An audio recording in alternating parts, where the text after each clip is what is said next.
이제 우리는 사사기 기드온의 이야기를 사실 오늘 세 번째로 하게 됩니다. 앞으로 기드온 이야기는 조금 몇 차례 더 남아 있을 만큼 기드온이라는 한 인간 속에 담아내고 싶은 하나님의 메시지가 그만큼 풍요롭습니다.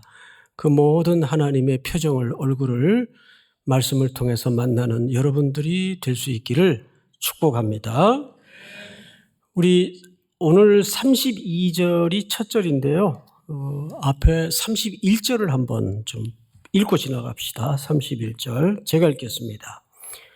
요아스가 기드온의 아버지죠. 자기를 둘러선 모든 자에게 이르되 너희가 바알을 위하여 다투느냐? 너희가 바알을 구원하겠느냐?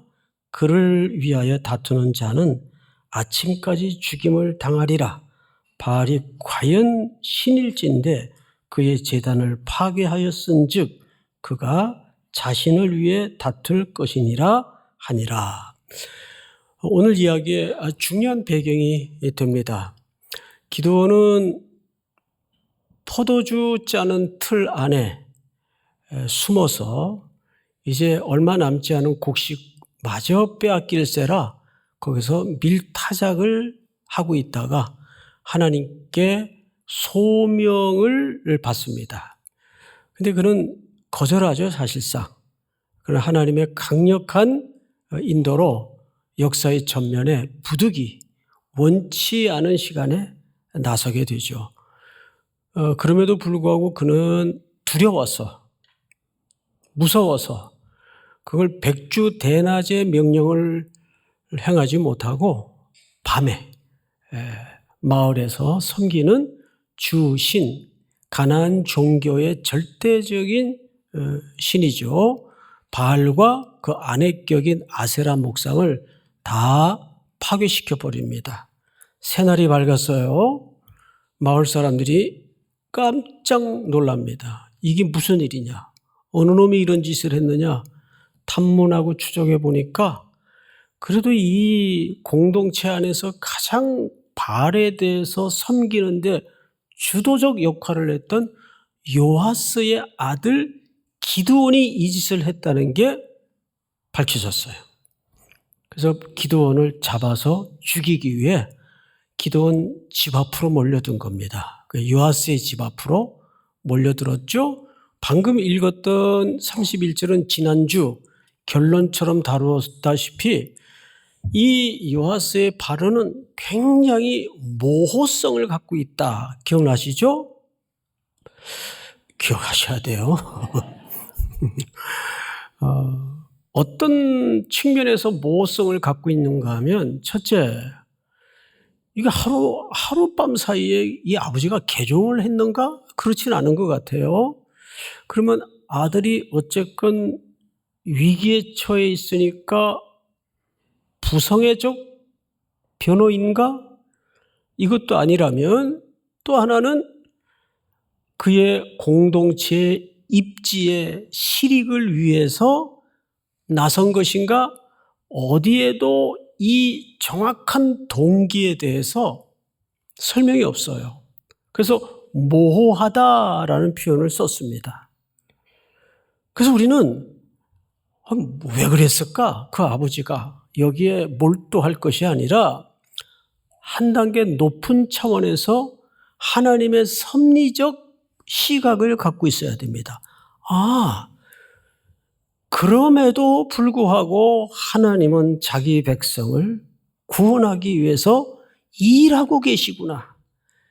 우리가 살다 보면 이런 모호한 지점에 떠밀려 서게 될 때가 많아요. 이게 뭐지? 왜 하필 이 사람일까? 그 일을 왜 하필 나한테 부닥치게 했을까?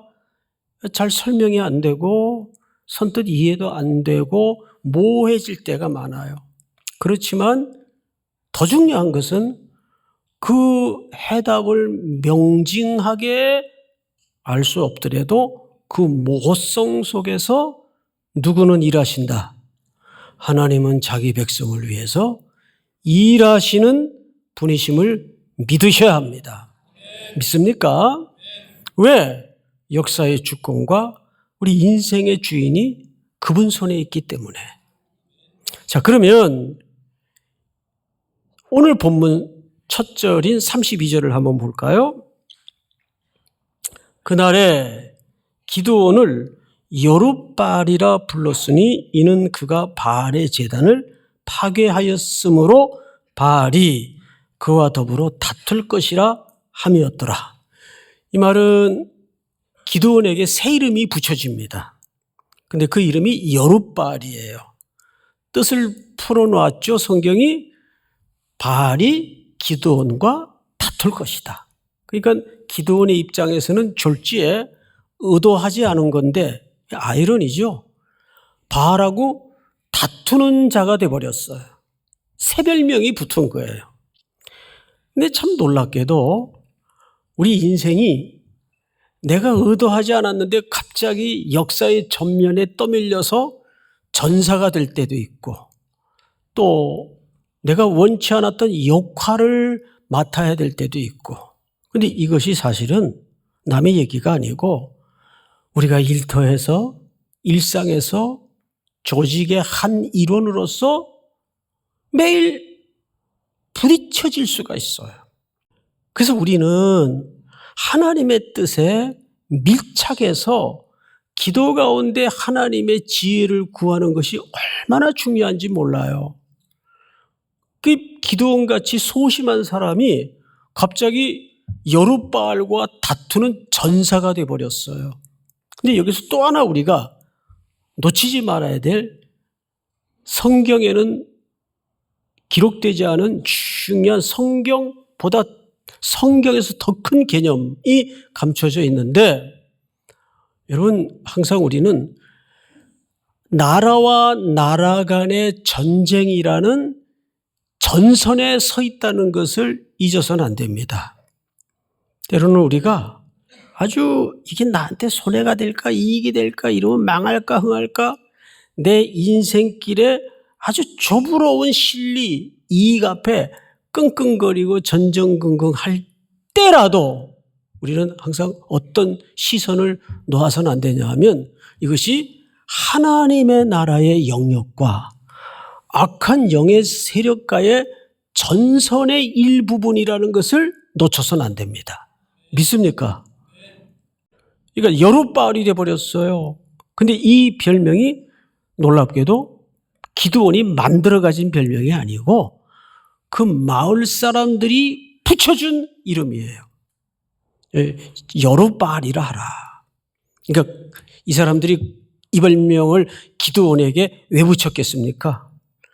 우리 바알 신이 저 녀석하고 반드시 싸워줄 것이다. 이런 기대를 가지고 이 별명을 이름하여 붙였을 겁니다. 다음 절 여러분 한번 같이 읽어볼까요? 시작. 그때 미디안과 아말렉과 동방 사람들이 다 함께 모여 요단강을 건너와서 이스라엘 골짜기에 진을 친지라. 이 내부적인 우상은 척결이 됐는데 항상 성도의 삶의 그 패턴이 그렇습니다. 산 넘으면 아우 이제 좀 쉬겠다 싶은데 뭐가 나옵니까? 더 큰 산이 나오고 건너야 될 강이 나오고 달려야 될 들판이 나와요. 아 이제 내부적으로 우상도 제거됐다 싶었는데 이제 외부적 대적이 들어옵니다. 미디안이라는 가장 이스라엘을 7년 동안 압제하던 어마어마한 군대도 버거운데 이 군대가 혼자 오는 게 아니고 아말렉과 합세하여 들어옵니다. 연합군을 결성해서 이스라엘 골짜기에 그 메뚜기의 중담 같은 셀 수 없는 무리가 되어서 왕 하고 이스라엘 백성들을 쫄게 만드는 거죠. 지금 그의 지도자로 세워진 기드온도 지금 불안불안한데 산 넘어 산이에요. 더 험한 산을 만난 거예요. 자, 이때 하나님께서 34절 여러분 한번 같이 읽어보십시다. 시작. 여호와의 영이 기드온에게 임하시니 기드온이 나팔을 불매 아비에셀이 그의 뒤를 따라 부름을 받으니라. 아멘. 이때 하나님께서 약속대로 가라 그러니까 기드온이 난 우리 집안에서도 제일 소심하고 작은 자인데 못 갑니다. 그러니까 딱 하나 약속했어요. 그 하나의 약속이 기억나십니까? 내가 너와 함께 가겠다. 동행, 임재를 약속했습니다. 그래서 여호와의 영이 어떻게 됐다고 돼 있어요? 영이 기드온에게 임하시니. 우리말 번역은 조금 아쉽습니다. 라바시 임하다라는 말은 여호와의 영이 임했다라는 말이 틀렸다는 말은 아닌데 이 원문이 강조하고자 하는 그 원뜻을 좀 100% 살려내질 못했어요. 여기 라바시라는 임했다라는 말은 성령께서 하나님의 영이 기드온을 입었다 그 말이에요. 옷을 입듯이. 다시요. 어느 쪽이 더 강렬한 이미지를 주는가 한번 생각해 보세요. 여호와의 영이 기드온에게 임했다와 여호와의 영이 기드온을 입었다. 어느 쪽이 더 강렬해 느껴지십니까? 입었다. 그러면 행동은 기드온이 하는 것 같은데 그를 입고 계신 누가 이 일을 하시겠다고 선언하시는 거죠? 하나님의 영이. 사랑하는 성도들이요, 하나님의 영이 여러분들을 입는 은혜가 드러나기를 축복합니다. 어마어마한 복이에요. 자, 그런데 성경을 다시 보시면 임하시니 기드온이 나팔을 불매 아비에셀이 그의 뒤를 따라 부름을 받으니라. 25절 시작. 기드온이 또 사자들을 온 므낫세에 두루보내매 그들도 모여서 그를 따르고 또 사자들을 아셀과 스불론과 납달리에 보내매 그 무리도 올라와 그를 영접하더라. 여기서 우리가 좀 성경적 묵상이 필요합니다. 묵상을 하려면 질문을 해야 돼요. 성경에 나타난 하나님의 얼굴 앞에 질문을 해야 돼요. 아니, 하나님의 영이 임해서 원뜻은 하나님이 기드온을 입으셨다면 우리가 보통 어떤 기대가 있냐면 그냥 완전히 초월적인 역사를 드러내셔서 해도 만드시고 세상을 말씀으로 창조하신 분인데, 바다를 가르시는 분인데 그 사람 동원 필요 없이 그냥 초월적인 힘을 발휘해서 싹 제거하실 수 있나요, 없나요? 있죠. 그런데 지금 제일 먼저 뭘 하시냐면 기드온을 대적했던 아비에셀 사람들을 마음을 바꾸셔서 기드온을 따르는 군대로 삼으십니다. 누가 하시는 역사일까요? 성령이 하시는 역사예요. 또 그 뒤에 많은 족속들을 붙여주십니다. 기드온의 군대로. 여기 이제 7장에 그 중요한 이유가 드러나는데, 설교가 이제 스포가 되면 또 기대가 떨어지니까 그건 다음 주쯤 우리가 하기로 하고, 이유가 있어요, 나중에 보니까. 근데 어쨌든 그를 대적하던 아비에셀 사람 죽이려고 문화까지 몰려왔던 사람들 아니에요? 그 사람들을 마음을 바꾸어서 기드온의 군대로 삼으시고 주변의 많은 족속들을 들어서 기드온의 군대로 삼으셨어요. 굳이 이렇게 하실 필요 있어요? 하나님이신데, 성령님도 그냥 말씀 한마디로 세상을 창조하듯이 그냥 완전히 산사태를 나게 하시고 바다를 한번 엎어보시고 이러면 굳이 이런 동원의 지난한 과정을 아니하더라도 승리할 수 없나요? 여기에 성령께서 임재하신, 그리고 우리를 다루시는 중요한 성령님의 방식이 있습니다. 그 방식이 뭐냐면 이런 거예요. 성령이 임했다고 해서 우리의 모든 것들을 완전히 기계적으로 걷어내고 그분이 홀로 하신다는 이야기가 아닙니다. 거기에 우리의 순종을 기다리시고 우리의 믿음을 자라게 하셔서 성령님이 함께 하시는 것을 보게 하시는 거예요. 믿습니까? 그래서 우리로 하여금 내 안에 성령님이 정말 함께 하셨구나. 이거를 눈금 하나씩 우리로 하여금 가르치시는 겁니다. 이것이 하나님이 인생 속에 찾아오셔서 일하시는 방식이에요. 그 성령님은 우리에게 어떤 결과를 많이 준다, 안 준다, 적게 준다 이런 데 관심이 있기보다는 우리를 입으셔서 왜 이런 사람들을 동원하실까요? 우리에게 뭔가를 단계적으로 가르치시는 겁니다. 첫 번째 가르치고 하는 게 뭐예요?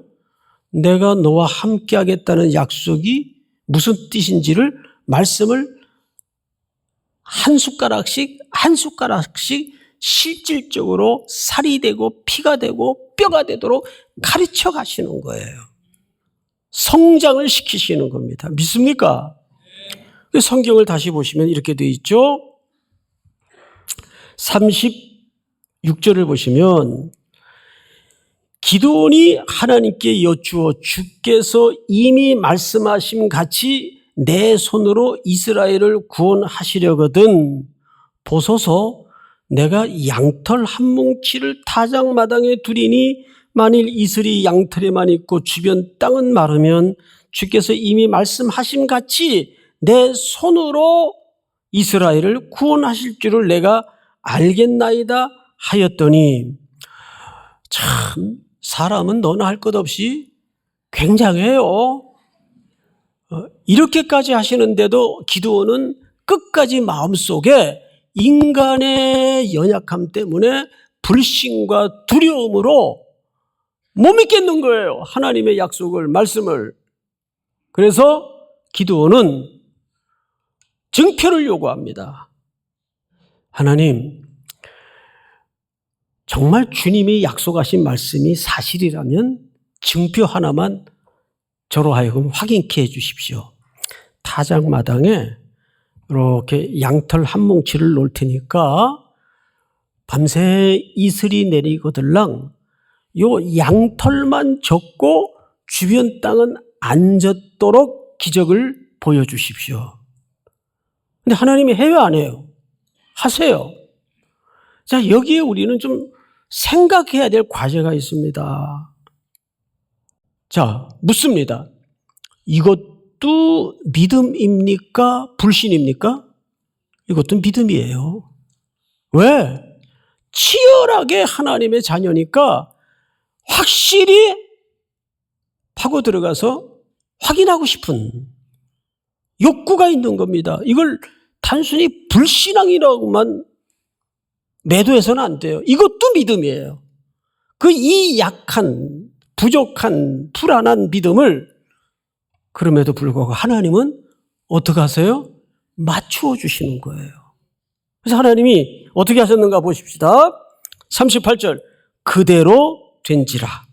이튿날 기드온이 일찍이 일어나서 양털을 가져다가 난 여기서 웃었어요. 그럼 한번 또 짜봐요. 이게 진짜 물인가? 야, 진짜 이걸 뭐 꼼꼼하다고 해야 될지 그 양털을 진짜 이게 물 맞나? 그리고 한번 짜봐요. 짜보니까 어떻게 됐어요? 이슬을 짜니 물이 그릇에 가득하더라. 그럼 어떻게 해야 돼요? 하나님 죄송합니다. 알겠습니다. 이제 가겠습니다. 해야 되는데 차마 제가 못 읽겠어요. 39절은 여러분들이 읽으세요. 다 같이 시작. 기드온이 또 하나님께 여쭈되 주여 내게 노하지 마옵소서. 내가 이번만 말하리이다. 구하옵나니 내게 이번만 양털로 시험하게 하소서. 원하건대 양털만 마르고 그 주변 땅에는 다 이슬이 있게 하옵소서 하였더니 굉장한 사람이에요. 기드온이. 하나님, 자기도 알아요. 39절을 보시면 노하지 말래요. 하나님 노하지 마옵소서. 내가 이번이 진짜 마지막입니다 하고 이번에는 반대로 한번 해주세요. 이번에는 주변에 땅은 졌는데 양털만 이슬이 안 내리도록 거꾸로 한번 증표를 보여주십시오. 하나님이 해요, 안 해요? 그대로 해요. 야단치던가요? 야단 안 쳐요. 하나님은 속으로 얼마나 웃겼을까요? 참, 너도 대단하다. 예? 근데 어떻게 됐죠? 결과가 그 밤에 하나님이 그대로 행하시니 곧 양털만 마르고 그 주변 땅에는 다 이슬이 있더라. 할렐루야. 자, 우리는 여기서 세 가지 결말을 좀 생각했으면 좋겠습니다. 첫 번째는 이 모든 소명을 확인하고 사명을 확인하는 과정에서 하나님이 결국 기드온에게 뭘 가르쳐 주신 거죠? 뭘 확인시켜 주신 거죠? 뭘 경험케 하셨습니까? 아, 정말 하나님이 함께 하시는구나. 근데 요즘에도 막 이런 증표 보여달라 그러면 요즘과 일반화시켜서는 안 됩니다. 왜냐하면 지금은 이런 증표보다 더 확실한 방법이 있어요. 그 방법이 뭐죠? 잘 아시면서 왜 그래요? 근데 사실 이런 방법을 요구하면 확실해질 것 같죠? 아니에요. 하나님 말씀이 제일 확실합니다.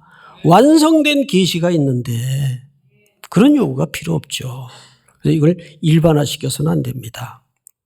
기드온이 우리가 여기서 하나를 배워요. 아, 하나님이 정말 함께 하시는구나. 오, 하나님, 나를 입으시옵소서. 믿습니까? 두 번째는 하나님의 기드온을 향한 태도예요. 기어코 야단을 치지 않고 낮아지셔서 기드온의 눈높이에 맞추어 기드온을 끌고 가신다는 겁니다. 여기서 우리는 예수님의 성육신의 모형을 만납니다. 하늘 보좌 앉으신 하나님이신데 아버지께 순종하여 이 땅에 우리 몸을 입으시고 죄인의 죽어야 될 자리에 대신 죽어주신 예수님. 거기에서 온전한 구원이 완성되지 않습니까? 오늘 그 원형을 이 기드온의 스토리를 통해서 우리에게 신약의 완성을 향하여 내다보게 하시는 겁니다. 마지막으로 세 번째, 우리는 여기서 하나님은 하나님의 영이 임했다고 해서 자기 백성들을 초월적인 존재로 만드는 게 초점이 아니에요. 자꾸 우리는 기독교를 그런 식으로 요구를 합니다. 오히려 초월적인 존재로 공동체나 우리를 만드시는 게 하나님의 영이 임한 목적이 아니고 여전히 불안해요. 여전히 넘어져요. 여전히 연약해요. 여전히 의심이 있어요. 그럼에도 불구하고 계속해서 그 시선을 하나님께 두어서 하나님이 이 일을 어떻게 만들어 가시는가를 보게 하시는데 초점이 있는 겁니다. 그분 안에서 어떻게 그분께 시선을 두게 하시는가. 오직 구원의 시작과 구원의 완성은 그분을 통해서만 이루어지는 것인가를 한 걸음 한 걸음 배우게 하셔서 9월도 여러분들에게 그런 은혜로 눈뜨고 동행하고 함께하는 즐거움이 있기를 주의 이름으로 축복합니다.